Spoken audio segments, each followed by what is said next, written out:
I'm Ernest Arutunian, and I'm the owner of Brownell Williamson Fix Insurance and Bond Agency. At least I was. I just recently merged with another company, which I think is going to do a good job for our clients. I'm a Californian, a prune picker, I guess you'd say, and I have been most of my life. A California product. I went into the Marine Corps, and I was never stationed anywhere other than California. I went to college in California, almost everything. In fact, in the Marine Corps, they called me California Ernie. So in the Marine Corps, I did have some altercations, and they lasted into civilian life. And so there was an occasion when I remember I got bruised up and cut up bad in one of those, let's call them fricases. And so I ended up going in and getting some medical treatment. I thought it would cost me money and so on and so forth. And before I know it, I realized it was being covered by my insurance company with my employer.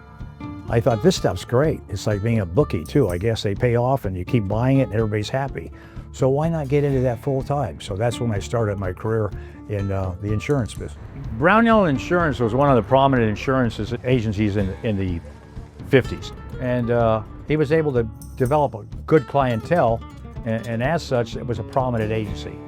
I knew then I wanted to work in that agency one way or the other, or get involved with it. I brought in the other partners from Brownell with the agency that I was working for, Rockwell, and we merged it, and we never looked back. About a year and a half ago, I realized that I wasn't immortal, and I thought, well, I guess it's time to hang up my spurs, so to speak. When I raced cars, they did an article on me, and they said, Ernie, you're getting old, you're 39 now, are you going to continue racing? And I says, well, when I can, I'm going to take the steering wheel and turn it over to a younger man. So I think what I decided then was I'd find a couple of younger men that I could sell the agency to, and I'd turn all the ledger books, all of the renewals and everything over then. And you know what? I was lucky.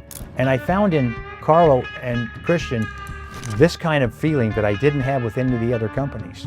And I knew this was what was meant. This was where I was to go with my sayonara.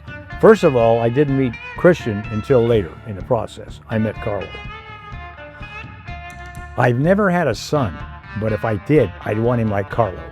I'm going to cry in a minute. I trusted him from the beginning, and I knew he would take care of our clients. I knew he'd be fair in what he did with us. And that's why I made the decision to go with Old Harbor.